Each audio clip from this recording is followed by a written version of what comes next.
Over there, over the tree line, there you can see the pipes and the factory. That's a paper factory which is on the Russian side. And down there you can see the border check area.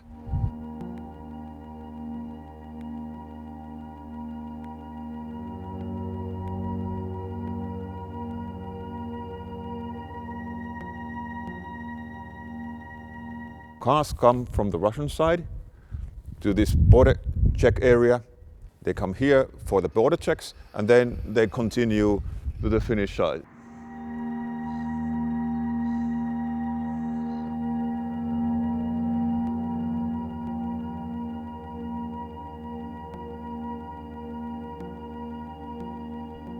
People who are coming to Finland, they leave their cars there on the lines and then they come inside to this building for border checks. I started to work here in Imatra border crossing point at the end of 2019 and been working here for now a little bit over 2 years.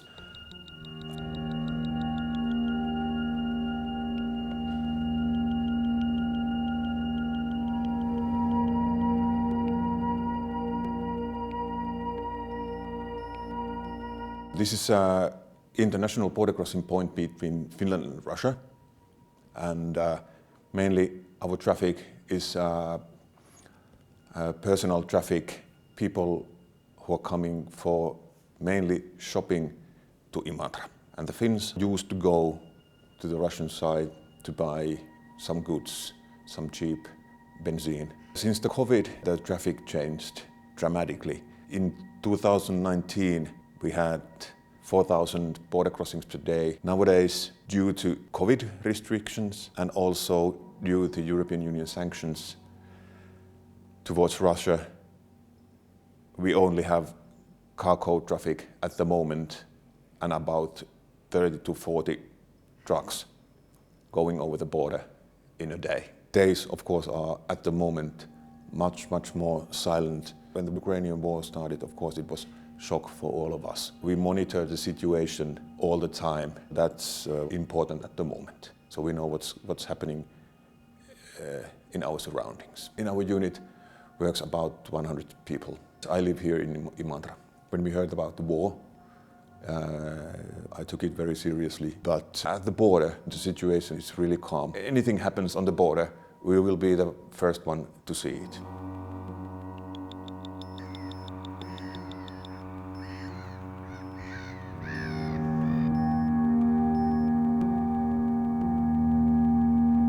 This is the city of Imatra, which is located just next to the Russian border in the southeastern part of Finland. So we are just approximately 6 kilometers away from the border and the Russian side.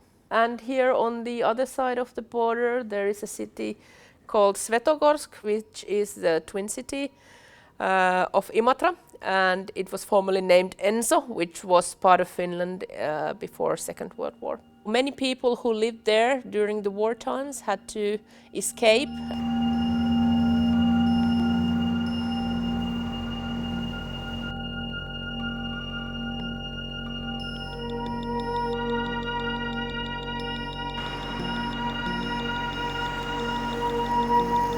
It was really hard times at the time of the World War II, and when the people had to leave their homes and escape from Russian side, which then belonged to Finland. And for example, my grandparents had a lot of bad memories. My grandfather was injured in the war, and but he never told us, the kids, the bad things about it. So in my generation, it was always quite normal, the relationship between Russians. Imatra is a quite small city. We have approximately 26,000 people. The city was established in 1948, so we are still quite young. Crossing border before this crisis was quite natural to us, also for Finns to visit Russia and also Russians visiting Finland. There was trade. A lot of Russians came here to do shopping, to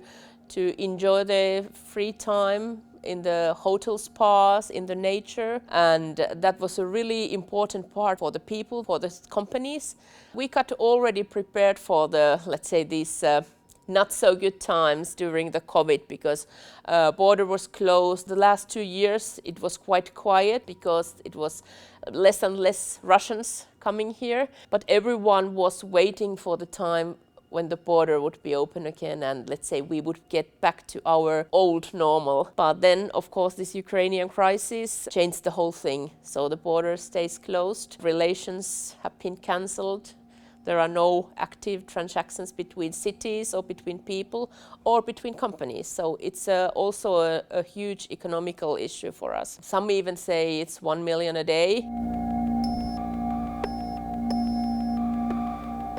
The attack in Ukraine was just devastating news because in such an open and international atmosphere as the whole world is living, I never thought that something like this could happen. And especially when I look back to the time of my grandparents who really experienced the same that Ukrainians are experiencing. It's something like the history is repeating itself, and I'm so glad that they don't see the situation at the moment, because it would be completely devastating for them.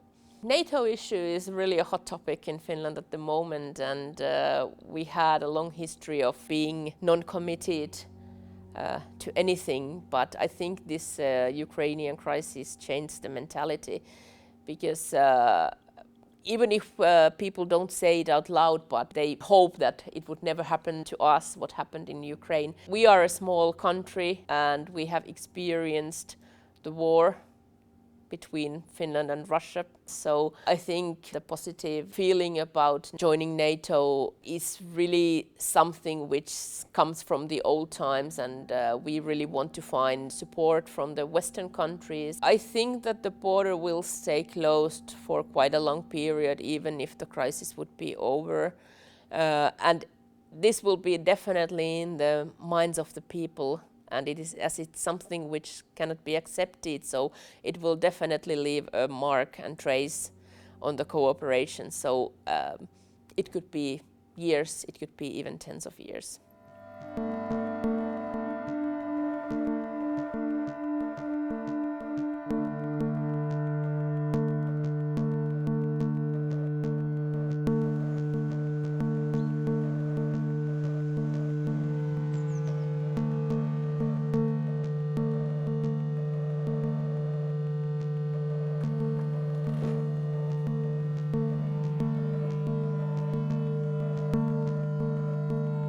This is my father's uniform from the Winter War and also Continuation War. He was wearing this during the battles, and he was a lieutenant at the time.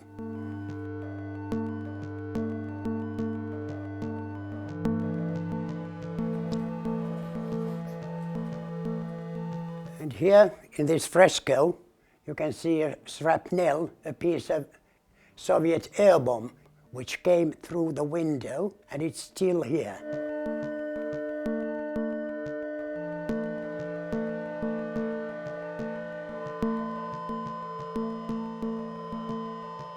Winter was started the last day of November 1939. Soviet troops, they attacked Finland, and we were fighting against them quite alone. And it ended 13th March 1940. Soviet Union won the war, but we still kept our independence. Only that Soviet Union took part of Finland.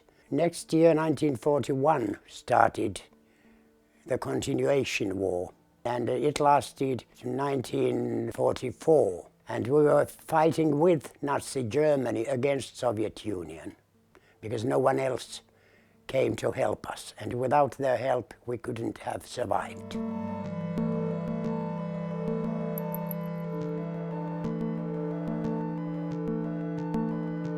The borderline goes only 3.5 kilometers from here, and it's the borderline from 1945. When Soviet Union collapsed, then we had a lot of Russian tourists. They came here to shop, and they own properties here, and we are in very, very good terms with them. For most of my life I've been living in this town close to Russian border. It's no use to be afraid of them, but of course this political situation is very threatening, because we have 1,300 kilometers borderline with the Russians. And you never know what President Putin thinks or what he's going to do. And it is a bit frightening. It's terrible to see those pictures when they are bombing Ukraine. Could say that it's the same kind of situation as it was during the Winter War. This NATO thing is a bit difficult thing. I'm not sure if it's good or not. Maybe we don't have any other alternative but to join NATO. We have been so long in very friendly terms with Russia, but now it seems that it's not enough, that we need help. And let's hope that NATO accepts us to join it, and then if something happens, they are also willing to come and help us.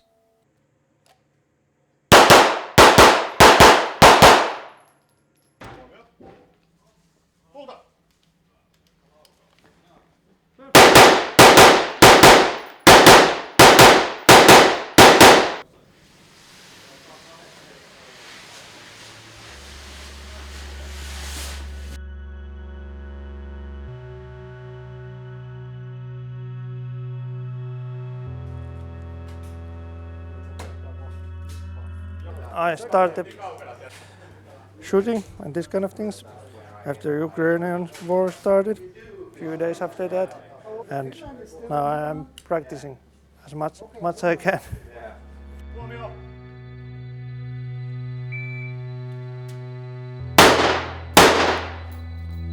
I'm a service manager. At the free time, I hunt a lot, like deer and moose. Then I have family, wife and kid. I want to use weapons more because there's always Russian danger. They might attack, you never know. It's very machine.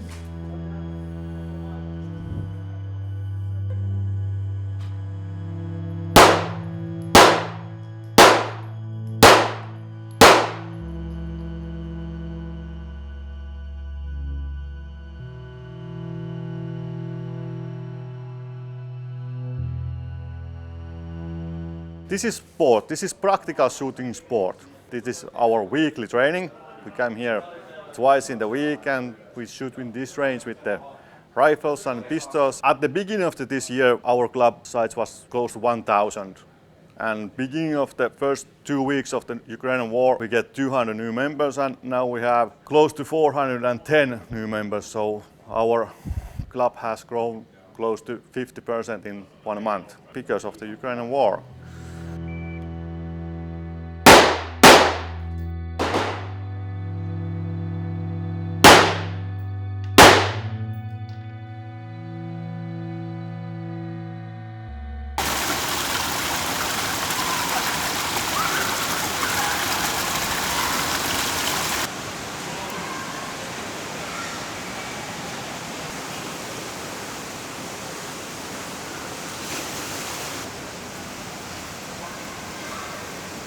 This is the Itäkeskus emergency shelter, but it's in normal time. It serves as a swimming pool. It's constructed in 1993.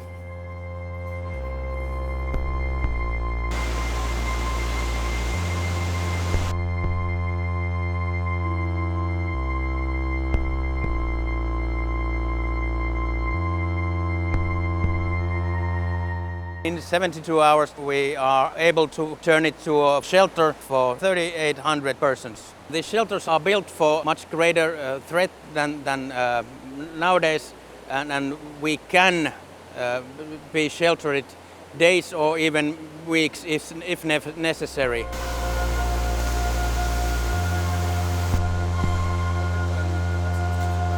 The shelters are good protection against every weapon effects, including radiation. This one is therapeutic pool. It's warm water, so you can do different kind of therapeutic rehearsals. It is in Finnish building code that every building above certain size needs to have a shelter. After the Second World War or Finnish War, we started to building shelters in Finland. This is the bedrock that the shelter has been caved in. I never thought that we could be in need for shelters. It is an ultimate tool for ultimate threat. We didn't think that we need them, but the probability is not a zero. It is something, so we need to address the threat.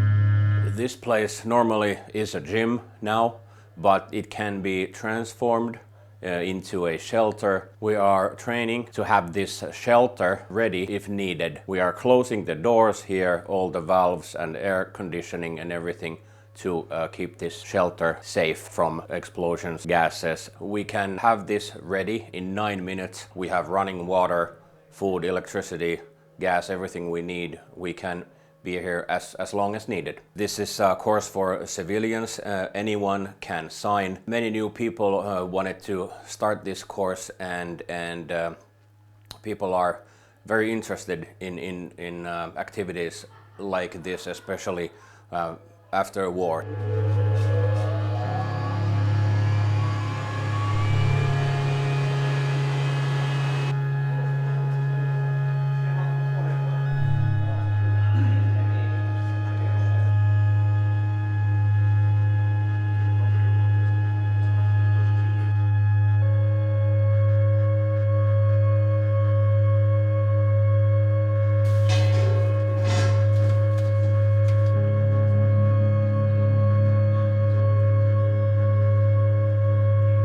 This is my first time in this kind of course, that how we can prepare a shelter for civilians. Things in the world are changing, so I think it's wise to know even nothing happens, but I think it's really wise to know things. I am not scared about Russia, but I think it's good to prepare for things, that things can happen.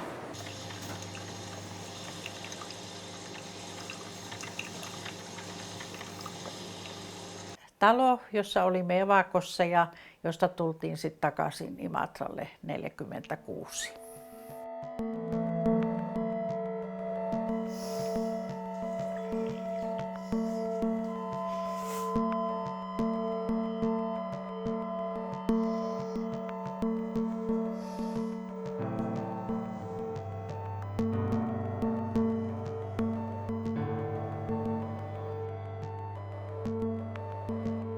Asun Imatralla ja olen asunut täällä vuodesta 1946 alkaen.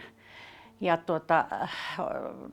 synnyin joskus 40 evakkoretkelläni Länsi-Suomessa, jonne olimme lähteneet Ensosta, nykyisestä Svetokorskista. Talvisota alkoi Suomessani 1939 marraskuun viimeinen päivä ja äitini oli raskaana ja isäni oli joutunut lähtemään jo sitten rintamalle ja sotaan. Ja niin me lähdettiin sitten evakkoreissulle tosiaan sinne Länsi-Suomeen Poriin.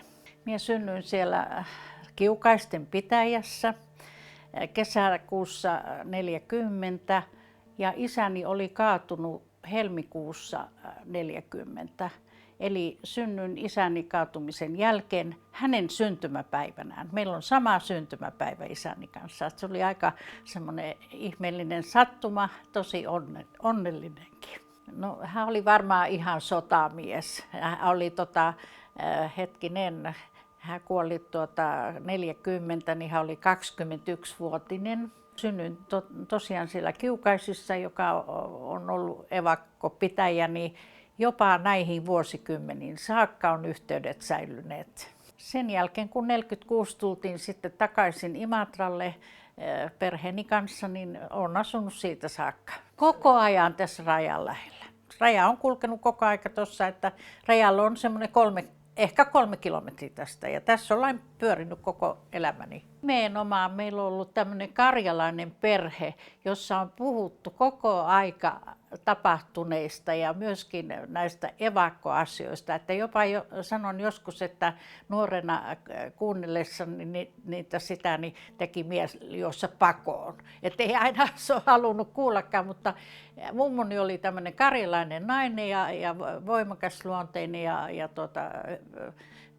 puhuu paljon. Ja meillä puhuttiin paljon ja laulettiin paljon. Tämmöinen hyvin karjalainen perhe. Äitini kanssa tai suvun lähisukuni kanssa niin näillä paikoilla Svetogoskissa eli Ensossa ja sitten Jääskessä Kamenokorski. Ja josta sitten minun äitini isän suku oli niin kuin lähtöisin. Ja oltiin tämmöisiä niin kotiseutumatkoja tehtiin. Mekin ainakin 2 tai 3 tein tässä ennen kuin nyt sulkeutuvat rajat. Ja äitini eli vielä silloin. Muistin, että itkettiin paljon. Joo, että olen nähnyt niin kuin näiden ukrainilaisten paon ja tämän evakkoretkeen lähtöt, niin oman äitini ja isoäitini kautta tavallaan heidän ilmensä ja tuntensa ja miten ne on koskettanut niin kuin sydäntäni erikoisesti.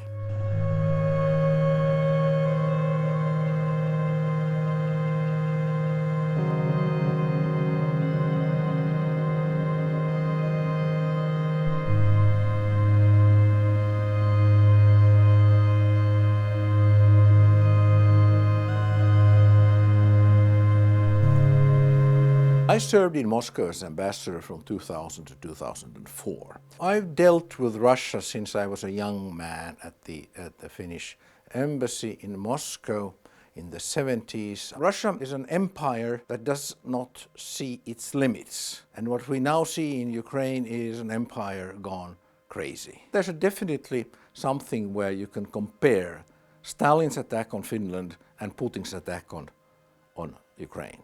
Stalin questioned the right of Finland to exist. Putin questions the right of Ukraine to exist. We survived the war. We were never occupied. And we were able to build up a relationship with Stalin and its heirs. We were also able to integrate with European structures. And then after the Cold War, we joined the European Union. Joining the European Union meant that we're not anymore neutral, but we are non-aligned. We were not part of a military alliance. The Russian attack on Ukraine has changed things in Europe drastically. That is the reason why Finland now is about to join NATO. The change of mind in Finland can be explained quite simply. We are a very pragmatic country. We have a history of a bloody history with the Soviet Union. We fought 2 wars. In the case of Finland, a small country with a limited population, it's always about survival, which is not the case with a larger country and a larger population. But here it's a case of survival. Russian attack against Ukraine changed the world. The mood in the population changed to become pro-NATO. It is not a controversial issue. NATO membership is quite straightforward. It doesn't stipulate what you're supposed to do or what you're not supposed to do. There are the rules, you're a member, you're bound by the charter. As to how Finland will build its military defense is something which Finland, in a sovereign way, will decide itself. You have the example of Norway.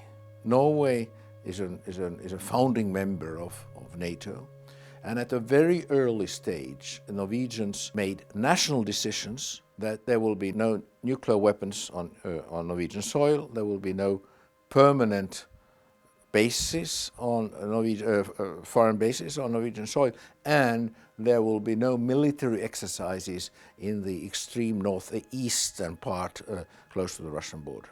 This is an example which probably will be studied by the Finnish government. I would say Nuclear weapons, yes, we will not. We'll follow the Norwegian example. As the permanent bases, there's no need for them. There's nothing else to discuss. We will be a solid, self-assured member of NATO with a strong national defense.